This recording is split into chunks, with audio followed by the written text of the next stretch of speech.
Mga Ginoo, magiging ganap akong tapat sa inyo. Ilang buwan na ang nakalipas, nagsimula akong magdagdag ng isang kutsarita ng isang medyo kakaibang sangkap sa aking tsaa tuwing umaga. At literal na makalipas lang ang 2 linggo, nagsimula ng magmakaawa ang aking asawa na itigil ko raw ito. At hindi dahil nag-aalala siya sa kalusugan ko. Hindi talaga. Ang sabi niya sa akin, sobrang dami mo ng enerhiya, hindi na kita masabayan. Sa sandaling iyon, doon ko napagtanto na hindi sinasadya. May natuklasan akong isang bagay na tunay na kakaiba. Isang bagay na dapat malaman ng bawat lalaking lampas na sa 60 taong gulang. Ako si Dr. Majit Kera. Isa akong espesyalista sa kalusugan ng kalalakihan at isang urologist na may mahigit 30 taong karanasan. Sa loob ng maraming taon, tinulungan ko ang mga lalaki na maibalik ang kanilang sigla, kumpiyansa, at kakayahang kumilos ng maayos, walang tableta, walang kemikal, at walang mga pangakong walang laman. At sa loob ng mga dekadang iyon ng practice, paulit-ulit akong nakumbinsi sa isang bagay. Hindi ang pagtanda mismo ang sumisira sa pagkalalaki. Ang tunay na sumisira rito ay ang pagpapabaya sa sarili. Iyan ang totoong kabalintunaan. Karamihan sa mga lalaki ay kumbinsidong hindi na maiiwasan ang paghina.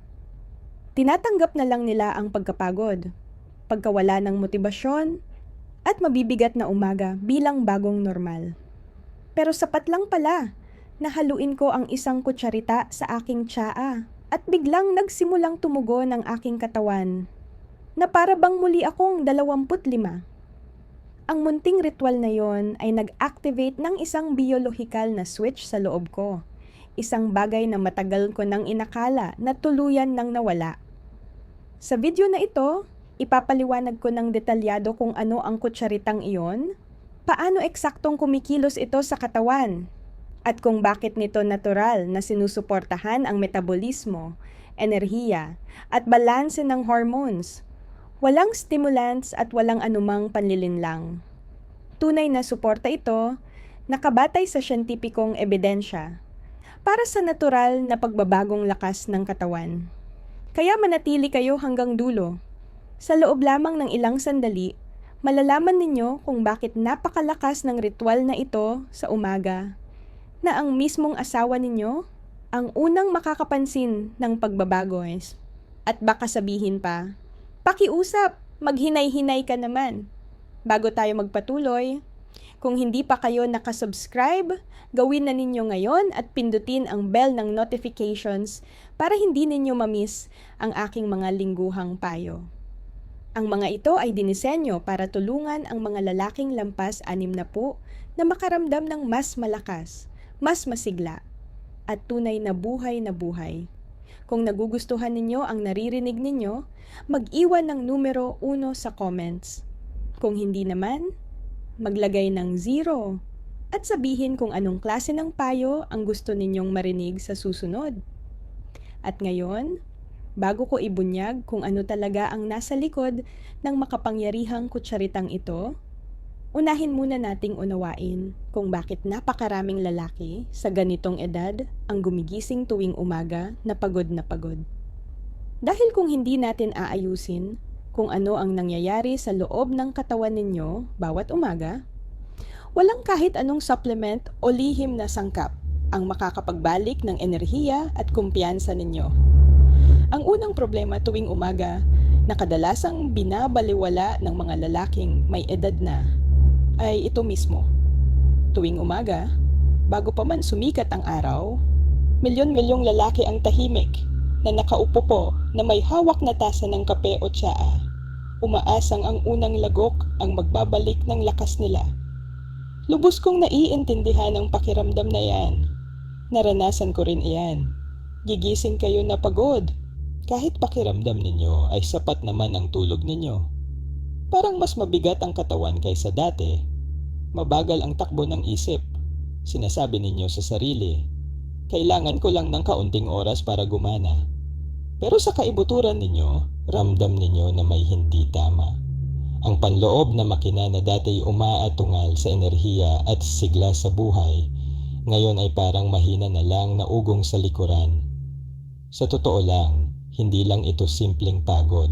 Ito ay biyolohiya. Sa sandaling imulat ninyo ang mga mata ninyo, naglalabas ang katawan ng cortisol, ang pangunahing stress hormone. Noong mas bata pa kayo, ang pagtaas na ito ng cortisol sa umaga ang nagbibigay ng malakas na tulak para bumangon, kumilos, at harapin ang araw. Ngunit habang tumatanda, dahil sa chronic stress, kakulangan sa tulog, mga alalahanin sa gabi, at natural na pagbabago sa katawan, nagsisimulang pumalya ang sistemang ito. Sa halip na isang maikling at malusog na spike, nananatiling mataas ang cortisol sa loob ng maraming oras. At kapag nangyari iyon, hinaharangan nito ang produksyon at epekto ng testosterone, ang hormone na responsable sa lakas, focus, at siglang panlalaki. Isipin ninyo ang isang siso. Kapag tumataas ang cortisol, bumababa ang testosterone. Kaya napakaraming lalaking nagsasabi sa akin, "Dok, hindi naman ako depressed pero parang hindi na ako." At hindi ito katang-isip. Talagang nagbago ang kemikal sa kanilang katawan. Ang mataas na cortisol ay nagdudulot ng pagkabalisa, iritasyon, at pagiging lutang sa umaga, habang ang mababang testosterone ay nagdudulot ng panghihina, kawalan ng motibasyon, at pagkawala ng dating apoy sa loob. Ang apoy na dati nagpaparamdam na kaya ninyong sakupin ang mundo. At dito nagkakamali ang karamihan sa mga lalaki. Isang pagkakamaling nakita ko ng libo-libong beses. Kumakapit sila sa pinakamalakas na kape na kaya nilang inumin, umaasang ibabalik agad ng caffeine ang sigla. Oo, mabilis nga ang epekto, pero kasabay nito, mas lalo pang pinapataas ng caffeine ang cortisol. Hindi ito binabasa ng katawan bilang enerhiya, kundi bilang stress. Sa paglipas ng panahon, pinapagod nito ang adrenal glands, sinisira ang metabolismo, at ginagawang parang roller coaster ang buong araw. Biglang taas, biglang bagsak ng enerhiya. Ang isa pang sukdulan ay ang wala talagang ginagawa. Uupo lang na may tasa ng tsaa, magbabasa ng dyaryo o mag-scroll sa cellphone, umaasang kusa na lang babalik ang sigla. Pero ang problema, kapag walang tamang signal, bumabagal ang metabolismo. Tumataas ang blood sugar at nagsisimulang mag-ipon ng enerhiya ang katawan sa halip na gamitin ito. Para itong kotse na naka-on pero naka-park. Umaandar ang makina, nauubos ang gasolina, pero hindi kayo umaabante, maingay, pero walang patutunguhan.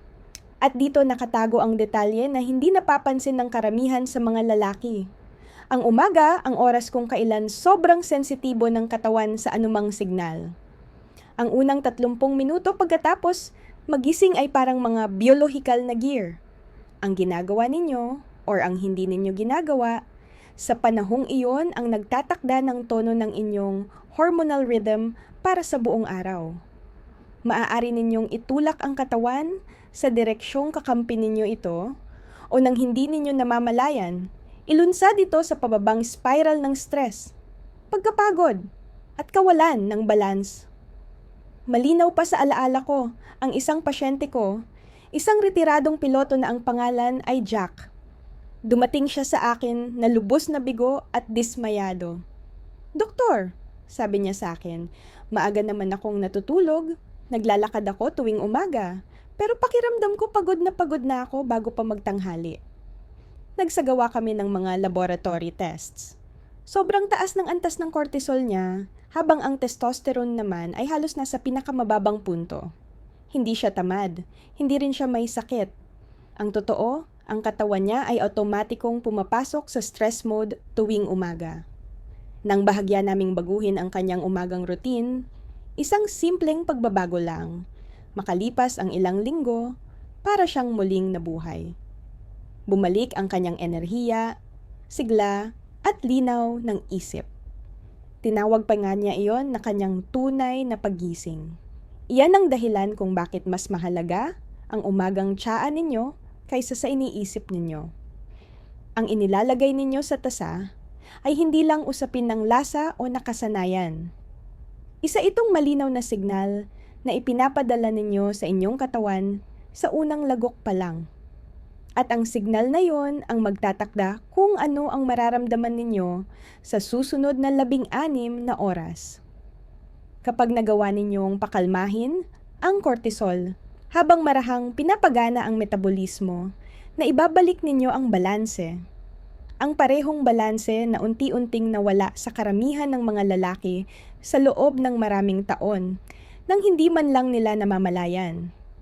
At dito na nagsisimula ang tunay na mahika. Ang sikreto ay hindi ang tuluyang pag-iwas sa caffeine o ang pag-inom ng mas maraming tsaa. Ang pinakamahalaga ay kung ano mismo ang idinadagdag ninyo sa tasa. Isang kutsarita lang ng tamang sangkap ang kayang mag-activate ng panloob na switch na ginagawang ang isang antok na umaga ay mga oras ng tuloy-tuloy na enerhiya, kalmadong konsentrasyon, at panibagong lakas panlalaki. Kaya pag-usapan natin kung ano ang sangkap na ito at kung bakit kaya nitong buhayin hindi lang ang inyong umaga, kundi pati ang inyong lakas bilang lalaki. 2. Ang lakas ng umagang ritual. Kapag nakikipag-usap ako sa mga lalaking lampas 60 taong gulang, palagi akong nagtatanong ng isang simpleng tanong. Paano mo sinisimula ng umaga mo? Karamihan ay magtataas lang ng balikat at sasagot, umiinom lang ako ng kape, nagbabasa ng balita, at umaasang magiging maayos ang araw. Hindi nila alam na ang unang mga minuto matapos magising ay ang pinakamakapangyarihang bintana ng oportunidad na ibinibigay ng sarili nilang katawan. Tingnan ninyo, ang umaga ay hindi lang oras para magising. Isa itong biological control center. Ang mga signal na ipinapadala ninyo sa katawan sa loob ng unang 30 minuto matapos magising ang siyang nagtatakda kung paano kikilos ang inyong mga hormone, metabolismo, at antas ng enerhiya hanggang sa gabi. At ang totoo, karamihan sa mga lalaki ay maling signal ang ipinapadala sa kanilang katawan nang hindi nila namamalayan. Nang mapagtanto ko ito, nagbago ang lahat para sa akin. Sa loob ng maraming taon, iisa lang ang takbo ng umaga ko. Gigising, agad kukunin ang cellphone, iinom ng matapang na kape at diretso na sa mga gawain. Gumagana ako? Oo, pero hindi ako tunay na umuunlad. Hindi ako tamad, pero hindi ko rin nararamdaman na buhay ako. At isang umaga, nagpasya akong subukan sa sarili ko ang karaniwang ipinapayo ko sa mga pasyente ko. Simulan ng araw ng may kamalayan. Pinalitan ko ang pagmamadali ng isang ritual. At doon may nangyaring kakaiba. Parang nag-iba ang kulay ng buong araw. Tumigil ang pabagubagong enerhiya. Naging matatag, kalmado, at may kumpiyansa ito. Luminaw ang isip, humupa ang bigat ng stress, at ang katawan ko, sa unang pagkakataon matapos ang maraming taon, ay nakaramdam ng panloob na pagkakaisa. Iyan ang tunay na lakas ng umagang ritual. Hindi lang ito tungkol sa iniinom ninyo, kundi sa mensaheng ipinapadala ninyo sa katawan sa pamamagitan ng inyong mga kilos. Kapag sinisimulan ninyo ang umaga ng may kamalayan at gamit ang tamang natural na sangkap, tumutugon ang katawan. Sa esensya, sinasabi ninyo sa inyong mga hormone, ligtas tayo, malakas tayo, handa tayong magbigay ng pinakamahusay. Ang simple ngunit makapangyarihang mensaheng ito ay nagpapababa ng cortisol, nagpapatatag ng blood sugar at hinahayaan ang testosterone at dopamine, ang mga kemikal na nagbibigay ng enerhiya, saya at motibasyon na tumaas sa natural na paraan. Para itong pag-on ng isang biological switch na nagsasabing, ngayon ako ang may kontrol. Nagsisimula ang mahika kapag ang mensaheng ito ay naging isang nakasanayang gawain. Nakita ko mismo kung paano nagbago ang mga lalaki sa harap ng aking mga mata. Simpleng sa pamamagitan ng pagtingin sa unang tasa ng araw bilang isang kilos ng pag-aalaga sa sarili, sa halip na pinagmumulan ng panik dahil sa caffeine. Isipin ninyo ito. Sa halip na agad abutin ang kape, uupo kayo sa katahimikan, hihinga ng malalim, at magdaragdag ng isang kutsarita ng espesyal na sangkap sa inyong tsaa. Makikita ninyo ang marahang pag-angat ng singaw. Iinumin ninyo ang unang lagok ng dahan-dahan at makakatanggap ang katawan ng malinaw na signal. Kalmadong lakas. Sa loob lamang ng ilang minuto, mararamdaman ninyo ang pagbabago. Enerhiya na walang kaba, sigla na walang pagmamadali, konsentrasyon na walang ulap sa isip. Nasaksihan ko kung paano tinulungan ng ritual na ito ang mga lalaking halos nawalan na ng pag-asa na muling maramdaman ang pagiging bata. Pagkalipas ng ilang linggo, babalik sila sa akin at sasabihin, "Doktor, hindi ko alam kung ano ang nangyayari, pero mas malinaw ang isip ko, mas magaan ang pakiramdam ko, at mas buhay ako kaysa sa mga nakaraang taon." At hindi ito himala. Ito ay simpleng tamang paggana ng pisyolohiya. Ang mismong paglikha ng isang ritual ay nagpapabuti sa chemistry ng utak, nagpapababa ng pamamaga, nagpapatatag ng tibok ng puso, at inihahanda ang metabolismo para magsunog ng enerhiya sa halip na mag-imbak. Iyan ang kaibahan ng basta na lang pagtugon sa araw at ng tunay na pamumuno rito. At narito ang puntong madalas palampasin ng karamihan ng mga lalaki. Ang ritual mismo ay nagiging kaaya-aya sa pinakamalusog na paraan. Kapag natutunan ng katawan na kilalanin ang katahimikan ng umaga, Hinahanap-hanap na nito ito. Gumigising kayo na may pananabik, hindi dahil sa caffeine, kundi dahil pakiramdam ninyo ay bumabalik kayo sa tunay ninyong sarili. Tumitigil kayo sa pakikipaglaban sa pagod, at sa halip ay sinisimulan ninyong pakainin ang inyong siglang buhay.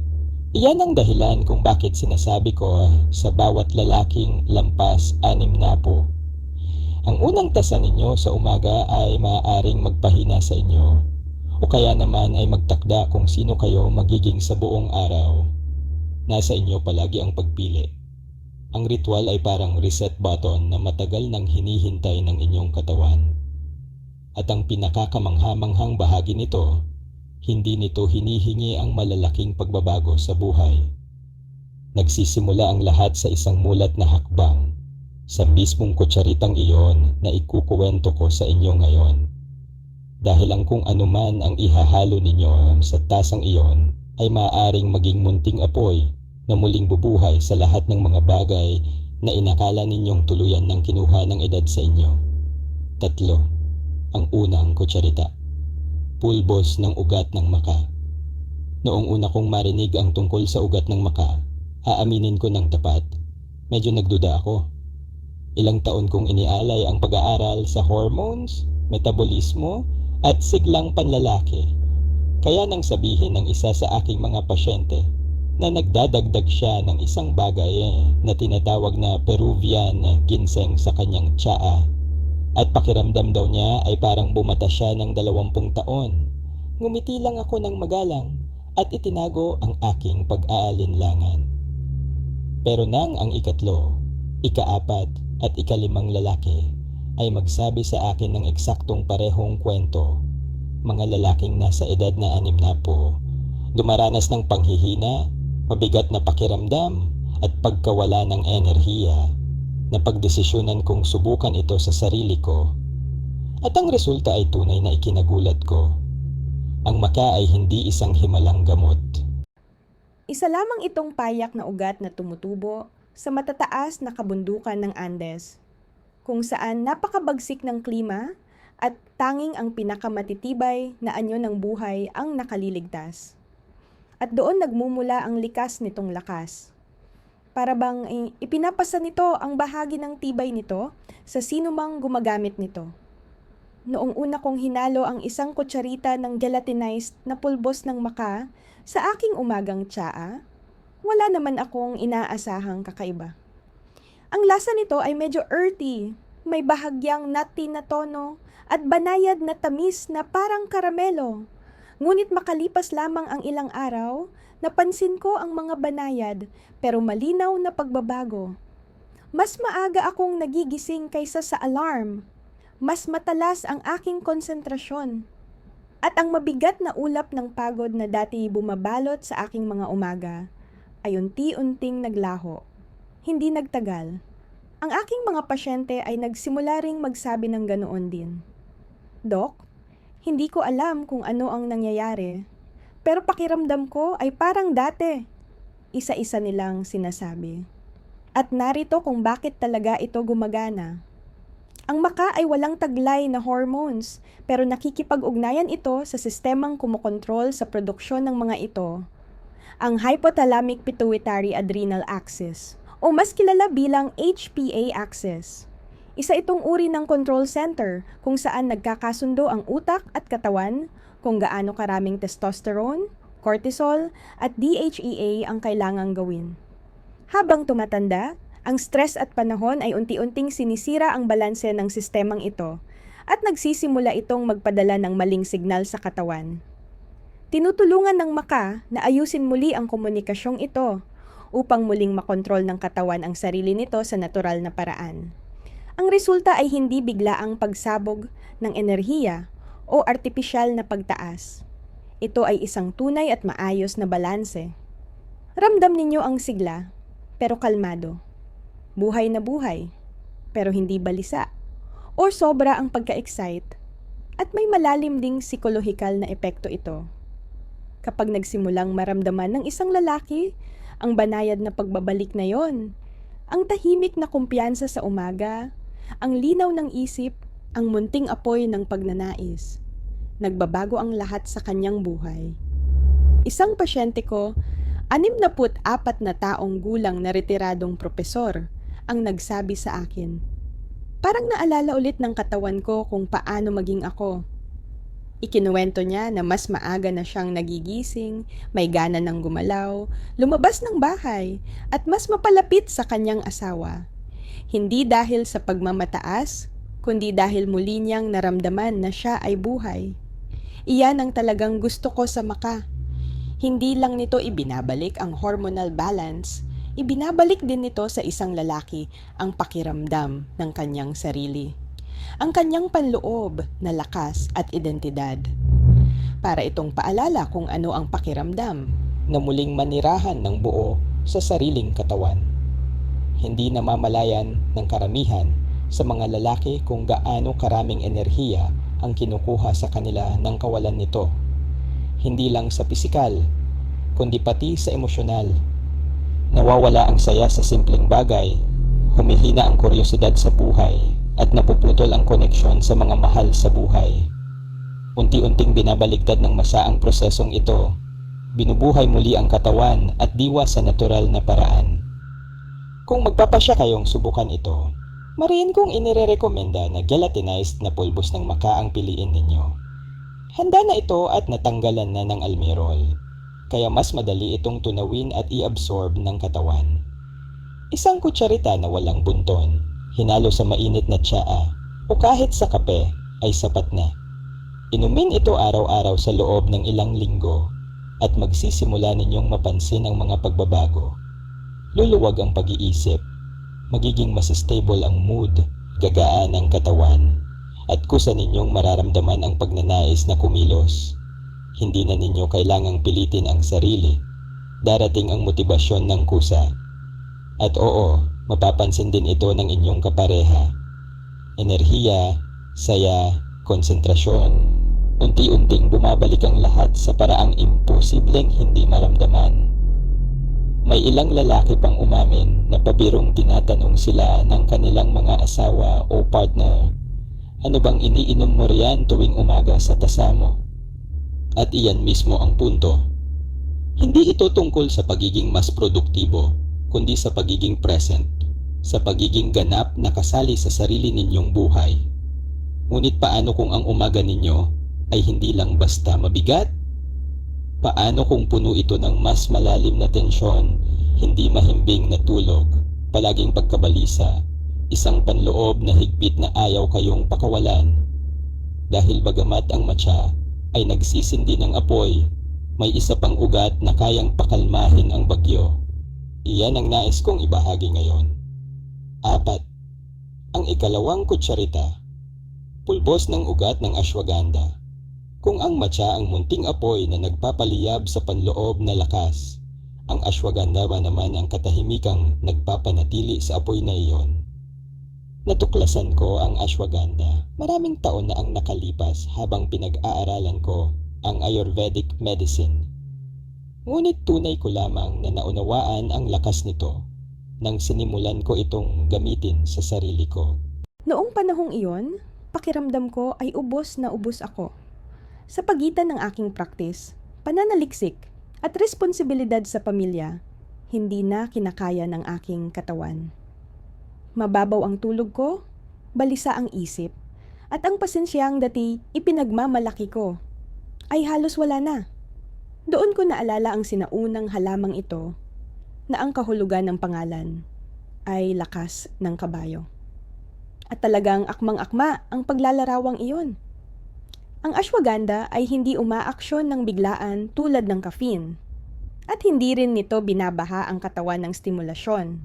Sa halip, marahan nitong ibinabalik ang balanse na winasak ng stress.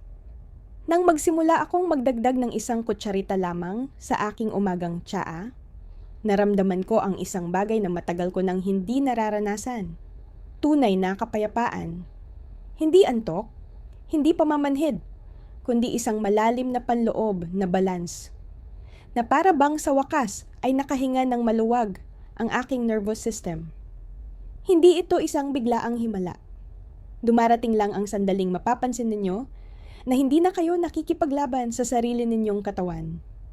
Karamihan sa mga lalaking lampas 60 ay hindi man lang namamalayan kung gaano kalaki ang ninanakaw sa kanila ng chronic stress.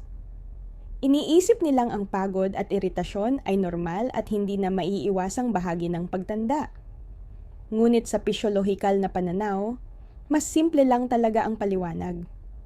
Ang tuloy-tuloy na tensyon ay pinananatiling masyadong mataas ang antas ng cortisol sa loob ng napakahabang panahon at habang mas mataas ang cortisol, mas bumababa ang testosterone. Humihinto ang katawan sa maayos na pagre-recover at unti-unti itong nagsisimulang masira. Inaagaw nito ang inyong enerhiya, ginugulo ang tulog, at sa bandang huli ay unti-unting pinapahina ang kumpiyansa ninyo sa sarili. Ang henyo ng ashwagandha ay nasa kakayahan nitong putulin ang masamang siklong ito. Para itong marahang bumubulong sa inyong katawan, ligtas ka. At sa sandaling tunay itong maunawaan ng katawan, saka pa lang nagsisimula ang proseso ng paggaling. Isa sa mga pasyente ko, si Richard, isang retiradong inhinyero na halos 70 taong gulang na, ang minsang nagsabi sa akin, pinatigil ng ashwagandha ang panginginig ng isip ko. Hindi sa nadagdagan ang enerhiya ko, kundi hindi ko na ito sinasayang. At iyan mismo ang nangyayari. Kapag tumigil na kayong mag-aksaya ng lakas sa panloob na stress, saka pa lang nagagamit ng katawan ang enerhiya sa mga tunay na mahalaga. Ang maghilom, mag-isip, gumalaw, at mabuhay. Ang mga epekto ng ashwagandha ay lampas pa sa simpleng pagbuti ng mood. Ipinapakita ng mga pag-aaral na nakatutulong ito sa pagpapababa ng presyon ng dugo, pagpapahusay ng kalidad ng tulog, at pagpapabilis ng muscle recovery. Ngunit ang pinakakahanga-hanga para sa akin ay kung paano nito ibinabalik ang emosyonal na balanse. Ang mga lalaking matagal nang namumuhay sa iritasyon, pagkabalisa, at pagod ay biglang nagiging mas kalmado, mas nakapokus, at mas mahinahon, hindi lang sa ibang tao, kundi pati sa kanilang mga sarili. Ang mga asawa ang unang nakakapansin nito.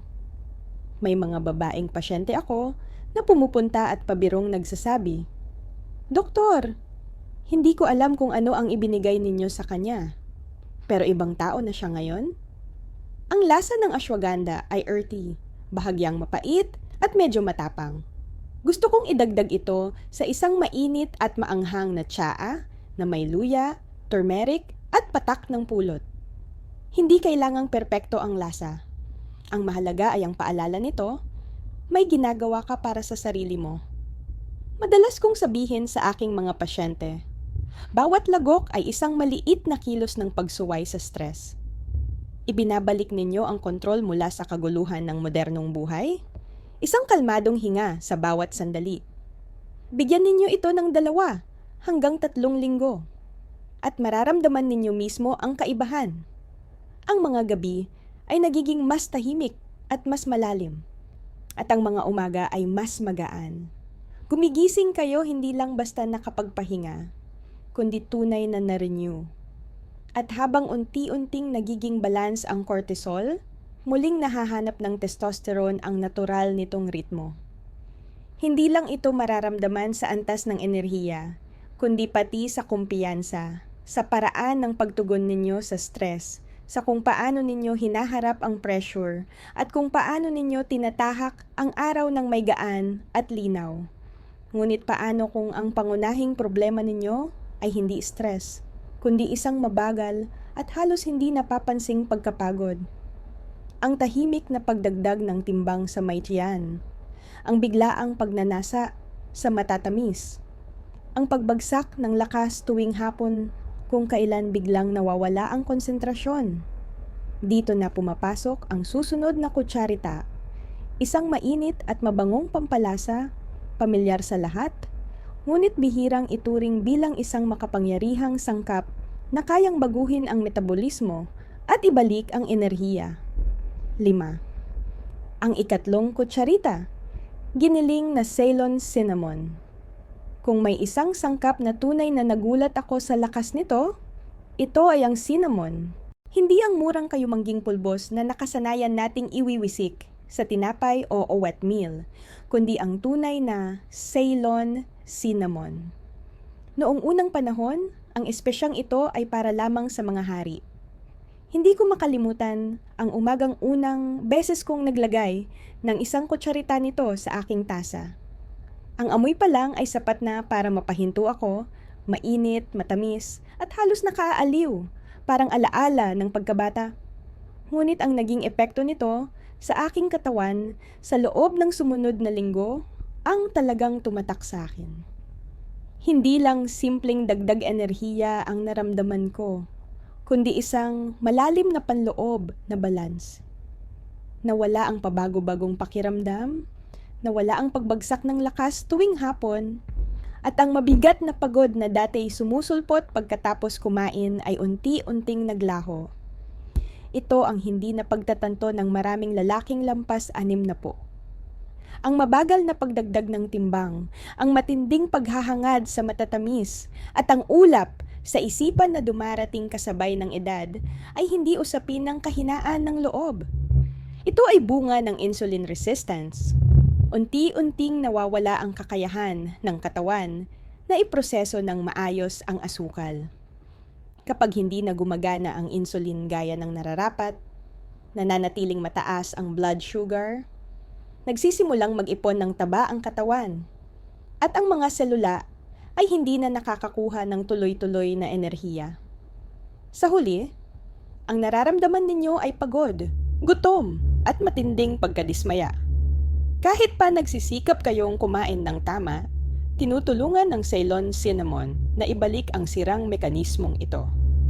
Ginagawa nitong mas sensitibo muli ang mga selula sa insulin, kaya nagagamit ng katawan ang pagkain bilang enerhiya sa halip na itabi ito bilang taba. Para itong paalala sa inyong metabolismo kung paano ito dapat gumana. Naalala ko ang isang pasyente ko, si George, 68 taong gulang na retiradong bumbero. Minsan ay sinabi niya sa akin, "Dok, dati araw-araw akong nakakatulog sa upuan, pero ngayon buong umaga at gabi na akong nasa hardin." Walang ginawang radikal si George. Araw-araw lang siyang nagdaragdag ng isang kutsarita ng Ceylon cinnamon sa kanyang umagang tsaa. Pagkalipas ng isang buwan, naging stable ang kanyang blood sugar, na wala ang pagnanasa sa matatamis, at ang kanyang enerhiya ay naging pantay at tuloy-tuloy mula umaga hanggang gabi. Iyan ang tahimik na mahika ng cinnamon. Banayad itong kumilos, pero malalim ang epekto. Sa siyentipikong pananaw, ang sikreto nito ay nasa mga aktibong compound gaya ng cinnamaldehyde. Pinapataas nito ang insulin sensitivity ng mga selula at pinapabagal ang pag-empty ng tiyan pagkatapos kumain. Dahil dito, naiiwasan ang biglaang pagtaas at pagbagsak ng blood sugar. Ngunit lampas sa agham, may mas personal na aspeto rito. Kapag ininom ninyo ang unang lagok ng tsaa na may cinnamon, ang init nito ay marahang kumakalat sa buong katawan. Hindi lang ito reaksyong kemikal, isa itong pakiramdam ng ginhawa. Para bang sa wakas ay nararamdaman ng katawan ang pag-aarugang matagal na nitong hinahanap. Ito ay nutrisyon hindi lang sa pisikal, kundi pati sa emosyonal. Hindi tulad ng panandaliang sipa ng caffeine, ang cinnamon ay nagbibigay ng malinis at matatag na sigla. Hindi kayo nagiging balisa o sobra ang enerhiya, kundi mas buo, mas malinaw, mas magaan ang pakiramdam. Gumaganda ang panunaw, luminaw ang isip, nagiging pantay ang mood, at dumarating ang isang tahimik na kumpiyansa. Ito ang sandaling humihinto ang katawan sa pakikipaglaban sa sarili nito. Unti-unti, mapapansin ninyo ang maliliit ngunit mahalagang pagbabago. Medyo luluwag ang pantalon, mas matibay ang pakiramdam ng mga kalamnan, mas malinaw ang pag-iisip. Hindi na kayo aabutin ng paghahanap ng merienda sa kalagitnaan ng umaga dahil hindi na humihingi ng asukal ang katawan. Maayos itong gumagana, kalmado, pantay, epesyente, katulad ng 10 o 20 taon na ang nakalipas. At ang pinakamagandang bahagi ng ritual na ito ay ang pagiging simple nito. Isang kutsarita lang ng Ceylon cinnamon sa inyong tsaa. Marahil may patak ng pulot o kaunting lemon at nag-iiba na ang takbo ng araw ninyo. Hindi ito nangangailangan ng matinding pagsisikap o malalaking pagbabago sa buhay. Ito ay totoo, tuloy-tuloy at praktikal. Tulad ng napagtanto na ng mga lalaking nakatrabaho ko, ang tunay na lakas ay wala sa tindi, kundi nasa balanse. Hindi kailangang gumawa ng mas marami. Kailangang hayaan ang katawan na gumana ng mas matalino. Kaya kung pagod na kayo sa paulit-ulit na pagkapagod o nahihirapan sa matigas na taba sa tiyan, magsimula kayo rito. Magugulat kayo kung gaano kabilis tutugon ang inyong katawan. Kapag muling gumana ng tama ang metabolismo, susunod na rin ang lahat. Enerhiya, mood, konsentrasyon at kumpiyansa. Unti-unting bumabalik ang inyong panloob na lakas. Ngunit bagamat tinutulungan ng cinnamon ang balance ng metabolismo, may mas malalim at mas makapangyarihang bagay na nag-uugnay sa lahat ng ito. Hindi lang ito tungkol sa pagkain o sa mga sangkap. Iyan ang dahilan kung bakit napakalalim ng epekto ng mga ritual na ito na may tig-1 kutsarita sa mga lalaking may edad na. Hindi lang ito tungkol sa kung ano ang nangyayari sa loob ng katawan, kundi sa kung ano ang nagigising sa inyong isipan tuwing umaga. At iyan ang susunod nating tatalakayin. 6. Ang tunay na dahilan kung bakit napakalalim ng epekto ng mga kutsaritang ito. Mahigit 3 dekada na akong nasa larangan ng medisina. At kung may isang mahalagang aral akong natutunan sa lahat ng panahong iyon, ito ay ito. Ang tunay na pagbabago sa kalusugan na ay hindi nagmumula sa bigla at radikal na hakbang. Ipinapanganak ito mula sa tahimik, tuloy-tuloy na mga desisyong ginagawa natin araw-araw. Ang 3 kutsaritang ito, matcha, ashwagandha at cinnamon, ay tunay na makapangyarihan. Ngunit ang tunay nilang lakas ay hindi lang sa epekto nila sa hormones o metabolismo. Ang tunay na lakas nila ay nasa kung ano ang ginigising nila sa loob ninyo. Sa tuwing kukuha kayo ng kutsara at hahaluin ito sa inyong tsaa, hindi lang kayo nagdadagdag ng isang kapaki-pakinabang na sangkap. Para bang nagpapadala kayo ng mensahe sa sarili ninyo. May pakialam pa rin ako. May kontrol pa rin ako sa buhay ko, hindi ako sumusuko.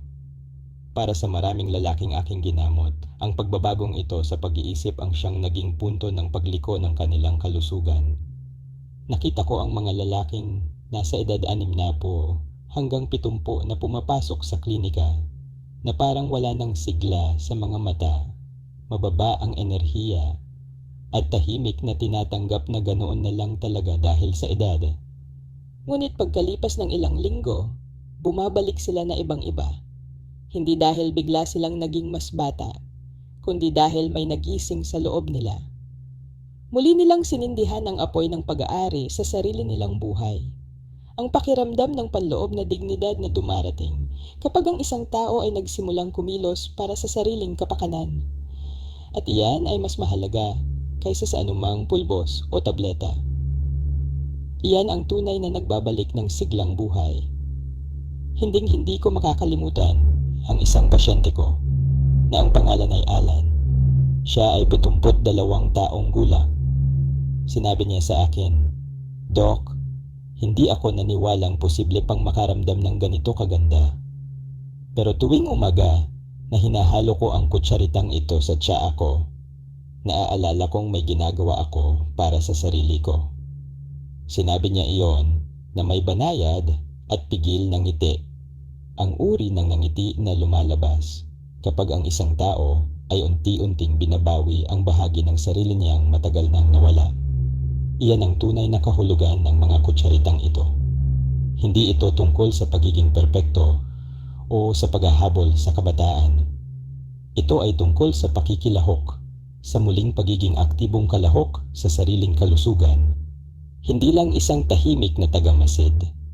Bukod pa rito, ang mismong ritual ay may malalim na pisyolohikal na kahulugan.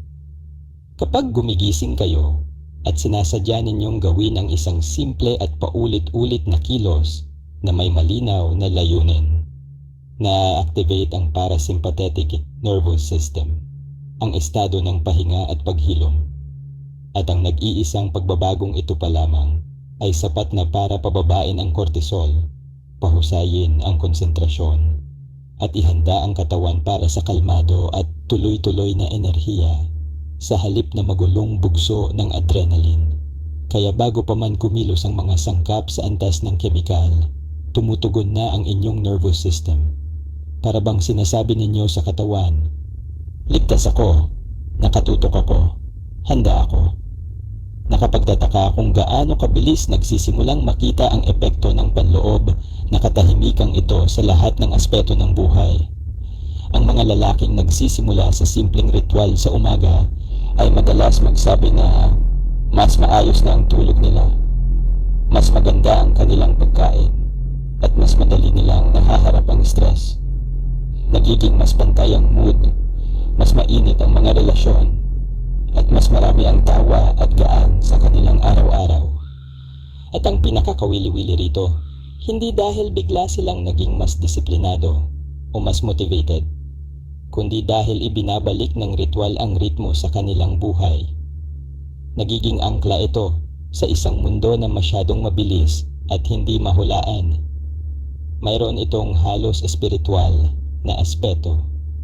Kapag kinuha ninyo ang maikling sandaling iyon ng katahimikan sa umaga, bago magsimula ang ingay ng araw, muli ninyong nakakonekta ang sarili ninyo sa isang bagay na halos inagaw na ng modernong buhay, ang kapayapaan.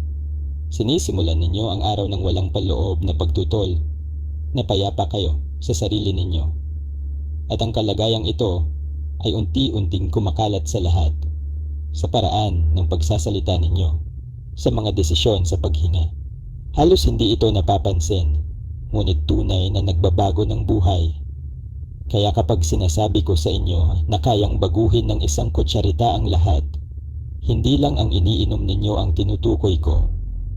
Ang tinutukoy ko ay ang inyong pag-iisip, ang ritmo ng buhay ninyo, ang inyong kumpiyansa. Iyan ang dahilan kung bakit ang inyong kapareha ang unang nakakapansin. Hindi lang dahil mas marami na kayong enerhiya o lakas, kundi dahil